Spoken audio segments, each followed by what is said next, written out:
Assalamualaikum warahmatullahi wabarakatuh.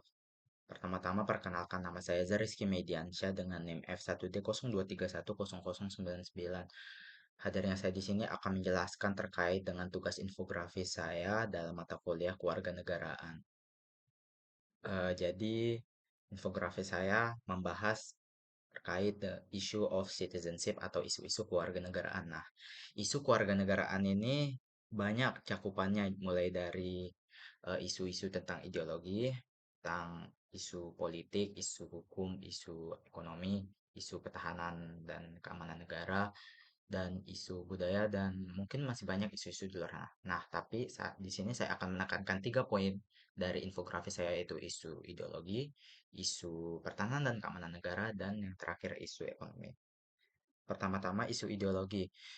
Isu ini ramai diperbincangkan dan didebatkan, menjadi topik yang sangat viral lah di Indonesia. Nah, khususnya dalam konteks nasional di Indonesia. Nah, banyak menimbulkan perdebatan, perdebatan sehingga terkait dengan potensi disintegrasi bangsa oleh gerakan seperti pembentukan contohnya negara khilafah yang dipimpin oleh kelompok HTI. Nah, organisasi-organisasi ini dilarang gitu. Jadi mereka ini sudah melanggar hukum karena mereka tidak menganut atau eh, tidak memegang ideologi Pancasila lah seperti kan Pancasila nih sebagai inti negara kita, tapi mereka ingin mengubahnya menjadi ideologi yang baru. Nah, solusi agar kita terhindar banyak warga Indonesia yang terhindar dari kelompok-kelompok seperti ini yaitu dari masa sekolah sudah diajarkan terkait nilai-nilai Pancasila. Kemudian isu yang kedua adalah isu isu pertahanan dan keamanan negara. Nah, saya ambil contoh di sini isu separatisme. Separatisme ini adalah paham yang mengambil keuntungan dari pemecah belah dari suatu golongan. Nah, separatisme politik itu gerakan yang memisahkan satu wilayah atau kelompok-kelompok dari satu sama lain atau dari suatu negara gitu. Jadi, gerakan separatis biasanya berbasis nasionalisme atau kegiatan religius. Nah, contoh kasus yang paling paling populer adalah kasus yang kita tahu. Nah, atau atau yang ramai sekarang adalah kasus Papua Merdeka. Nah, jadi untuk eh, menyelesaikan konflik-konflik ini, contohnya pada konflik Aceh Merdeka, yaitu yang presidennya saat itu masih Bapak Susilo Bambang Yudhoyono. Beliau membentuk lembaga-lembaga dialog, pembentukan forum. Nah, jadi presiden berperan memfasilitasi proses perjanjian untuk damai melalui dialog-dialog.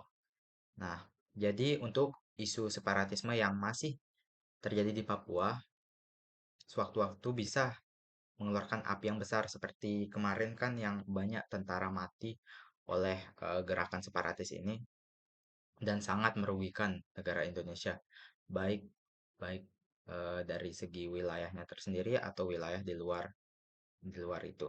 Dan kompleksitas konflik yang terjadi di Papua ini menjadi apa selalu meningkat tiap masanya. Nah, kemudian isu yang akan saya bahas terakhir adalah isu ekonomi. Isu ekonomi ini eh, saya ambil contoh kasus kesenjangan sosial dalam bidang inilah ekonomi. Nah, kesenjangan sosial ini masih marak terjadi di Indonesia. Saya ambil contohnya yang dicatat oleh BPS pada tahun 2019 pada bulan Maret. Tercatat 25,14 juta penduduk yang termasuk dalam golongan miskin menghambat akses terhadap kebutuhan mendasar seperti makanan, kesehatan, pendidikan. Ini berpotensi merugikan kesetaraan, merugikan prinsip kebajikan warga negara. Men- kita harus menekankan pentingnya permajaan konsep pembelajaran ekonomi pada warga negara di sekolah untuk menghindari kasus-kasus seperti ini. Jadi, caranya adalah untuk menanggulanginya, kita meningkatkan pembelajaran semasa dini untuk mengurangi mengurangi isu-isu seperti diskriminasi atau kesenjangan sosial, ketegangan sosial ini marak terjadi gitu. Mungkin hanya sekian yang dapat saya jelaskan terkait oleh tugas infografis saya. Mohon maaf jika ada kekurangan. Wabillahi taufik wal hidayah. Wassalamualaikum warahmatullahi wabarakatuh.